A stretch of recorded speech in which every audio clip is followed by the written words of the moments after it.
দুইটা ভাই ধীরে ধীরে যাইতাছে রাত্রের অন্ধকারে। হ্যাঁ কিছু দূর যখন গেছে, হ্যাঁ সম্মুখে একটা সুন্দর হ্যাঁ এত বড় নদী গো নদী। হ্যাঁ বেটা একটা নদী বাজ্জা হ্যাঁ গেছে। হ্যাঁ নদী নদী হ্যাঁ যখন একটা নদী দেখছে, হ্যাঁ গাজী সাহা বলতাছে আল্লাহ, হ্যাঁ। রাত্রের অন্ধকারে নদীর মধ্যে নৌকা নাই, হ্যাঁ মাঝি নাই, গুদারা নাই। এই নদীটা কেমনে পার হব?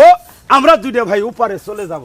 ও ভাই হ্যাঁ ভাই, আল্লাহর ফকির হইলে, ফকির হইলে, আল্লাহর কাম করলে, করলে, আল্লাহর নামাজ পড়লে, পড়লে, আল্লাহর জিকির টানলে, টানলে কোনো চিন্তা নাই, আল্লাহ রহমত করবো। আল্লাহ আমগরে রহম করব। হ্যাঁ হ্যাঁ এমন সময় কালে গাজী বলতাছে, হে আল্লাহ, তুমি ছাড়া আজকে রহম করার মালিক কেউ নাই। রাত্রের অন্ধকারে আল্লাহ নিজেই সেদিন গায়েবী একটা আওয়াজ দিল গাজী সাহার কানে, যে রে গাজী, তুমি নদী পার হওয়ার জন্য চিন্তা করতেছ, তোমার হাতে যে একটা আশা আছে, হ্যাঁ। এই আশাটা তুমি বিসমিল্লাহ বলিয়ে পানির মধ্যে ফেলাই দিবে, হ্যাঁ সুন্দর একটা নৌকা তৈরি হয়ে যাবে। এই নৌকার মধ্যে দুইটা ভাই উঠবে, ইপার থলে ওপারে চলে যাবে, নৌকার কোনা ধরে টান দিবে, হাতের আশা হাতে রয়ে যাবে, যেমন নদী তেমনি পইরে রয়ে। গাজী গায়েবী আওয়াজটা শুনলো, হ্যাঁ। হাতের আশাটা পানিতে ফেললো, সুন্দর একটা নৌকা তৈরি হয়ে গেছে।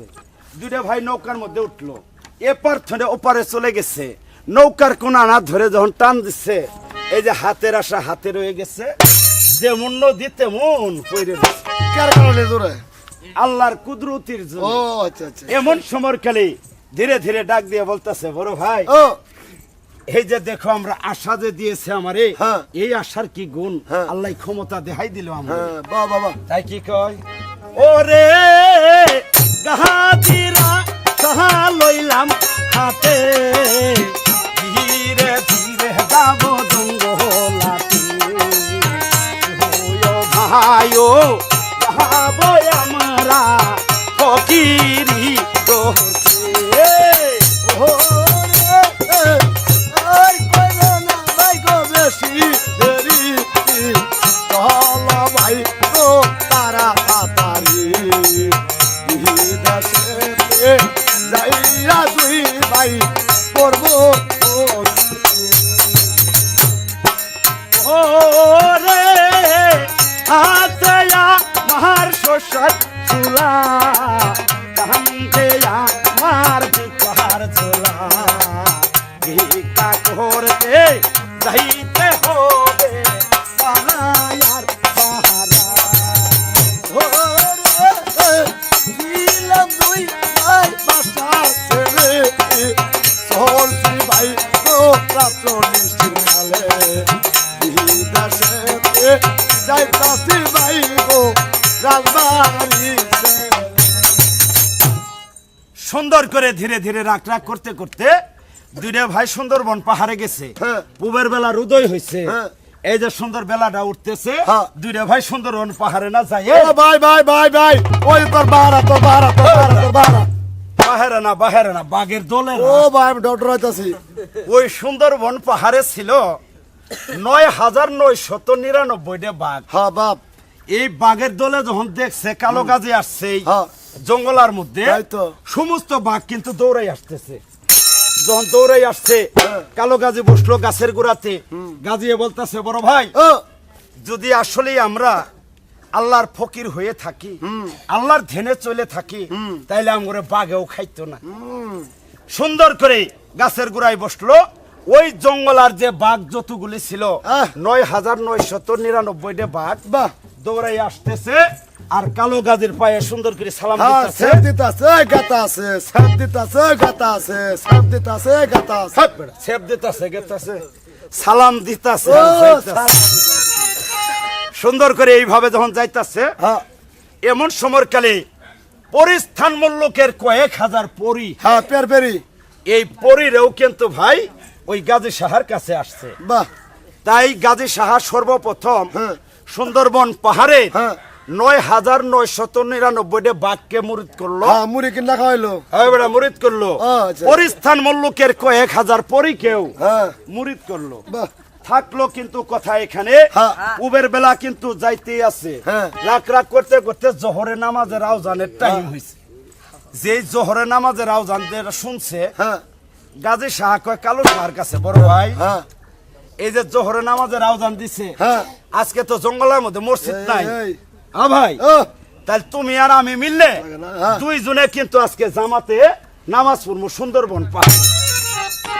তাই দুইটা ভাই মিললে নামাজ পড়তেছে জোহরের নামাজ। সেই দিন রে এমন একটা রৌদ্র উঠছে, রৌদ্রের তাপে সোজা কথা 2 হাত পানি পর্যন্ত গরম হয়ে গেছে। এই রৌদ্রের তাপে কালো গাজীর মাথা ঘাইমে পানি পড়তেছে, পাও দিয়ে নামাজ পড়তেছে। এমন সময় জঙ্গলের মধ্যে ছিল কয়েক হাজার বনগরু। এই বনগরু এ লক্ষ্য করে দেখছে, দেখে করে আজ আমগর দুইজন মুর্শিদ আসছে কালো আর গাজী, নামাজ পড়তেছে জঙ্গলাতে, মাথা ঘাইমে পানি পড়তেছে তার পাও দিয়ে। আমরা গরু থাকতে যদি রক্ষা করতে না পারি তারে কি জবাবটা দেবো? কিন্তু আমরা আল্লাহর দরবারে। তাই যতদিক বন গরু ছিল সমস্ত গরু নাই, সে সমস্ত লেস এক জায়গায় করছে, কইরে দয়াল পীর কালো গাজীরে বাতাস করতেছে। যখন বাতাস করতেছে নামাজ পড়া শেষ, লক্ষ্য করে দেখে যে সমস্ত গরুর লেস এক জায়গায় করে এই যে বাউ দিয়ে আমার শরীরে ঠান্ডা করছে। এমন সময় কালে গাজী সাহা বলতেছে, কালো গাজী যে বন গরু, তোর লেজের চুলের বাউ দিয়ে আমার শরীরে ঠান্ডা করছস, তোর লেজের চুলের মধ্যে একটা বরকত দিয়ে দিলাম। কি বরকত? যদি দুনিয়াতে কেউ গাজীর গান করে এই বন গরুর লেজের চুল লাগবে, আর এই বন গরুর লেজের চুল ধোয়া পানি যদি কেউ খায়, বাঞ্জা মায়ের সন্তান হবে, বাঞ্জা গরুর বাছুর হবে। আর এই লেজের চুলের বাউ যদি কেউ শরীরের মধ্যে লাগায়, আল্লাহ রাসূলের রহমতে দয়াল পীর কালো গাজী রসুলে আপনার শরীরের আপদ বিপদ দূরে যাইতে পারে। তাই আমরা গাজীর গানের বয়াতিরে বন গরুর লেজের চুলটা পাইলাম, কিন্তু আসুন এমন সময়কালে ধীরে ধীরে নামাজটা আদায় করলো। বন গরু ভাই বন গরুর মনে চলে গেল, ধীরে ধীরে ডাক দিয়ে বলতেছে, গাজী সাহেব বড় ভাইয়ের কাছে, ও ভাই ও ভাই যাট আগে আগে যাই, আগে আগে না গো, একটু আগায়ে যাই, হাঁটতে যাই। এই যে ধীরে ধীরে কিন্তু ভাই হাঁটতে হাঁটতে যাইতেছে, এদিক ছেড়ে যায় আর কি কহ, ও মোর কালা রে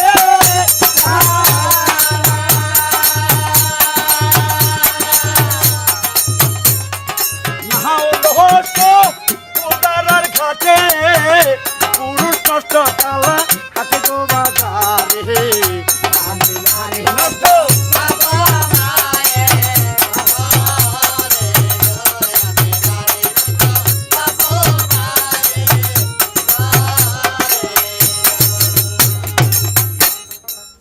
সুন্দর করে ভাই দৌড়াইয়ে চলে গেছে কিছু দূর, হ্যাঁ যাই লক্ষ্য করি চাহিদা সম্মুখে একটা গ্রাম। হ্যাঁ গ্রামটা দেখে অবড় ভাই, ও এই যে একটা গ্রাম দেখা যায়, হ্যাঁ এটা মানে গোয়ালাপাড়া, হ্যাঁ বেটা গোয়ালাপাড়া না গোয়ালপাড়া। হ্যাঁ গোয়ালপাড়া, হ্যাঁ ও ভাই এটা মনে হয় গোয়ালবাড়ি। হ্যাঁ এই যে নারিকেল গাছ সারি সারি, খান দো ফিরি, খাওয়ান দেবো ফিরি। যা যা যা যাই, চলো আমরা যাই তাড়াতাড়ি। যা জি এই যে দুইটা ভাই আস্তে আস্তে গোয়ালবাড়ির সামনে গেছে, সুন্দর করে না যায় একটা হাত ছাড়ছে, কি কয়, হক মৌলা হক মৌলা।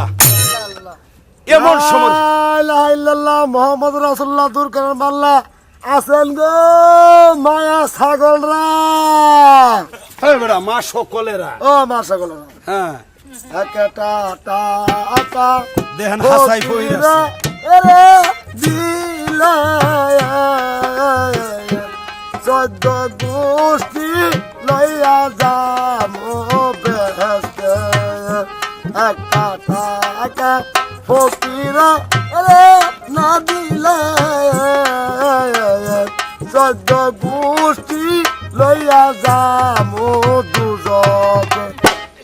এই হ্যাঁ দিলেই বেহেস্তি, না দিলে দুজখে। হ্যাঁ কোনটা নিবা কোনটা দিবে দেয়া যাও নিয়ে যাও, নিয়ে যা। হ্যাঁ এমন সময় কালে যখন হাঁক ছাড়ছে, গোয়াল বেড়া ভাই বাড়ির থেকে বাহির হয়েছে, বাহির হয়েছে যেন তরি দয়াল পীর কালো গাজী ডাক দিয়ে বলতেছে, মিয়া ভাই হ্যাঁ আমরা দুইটা ভাই হ্যাঁ খুব ক্ষুধার্ত হয়ে আসছি আপনার বাড়িতে, এক মুষ্ট খাওয়ান চাই আপনার কাছ থেকে।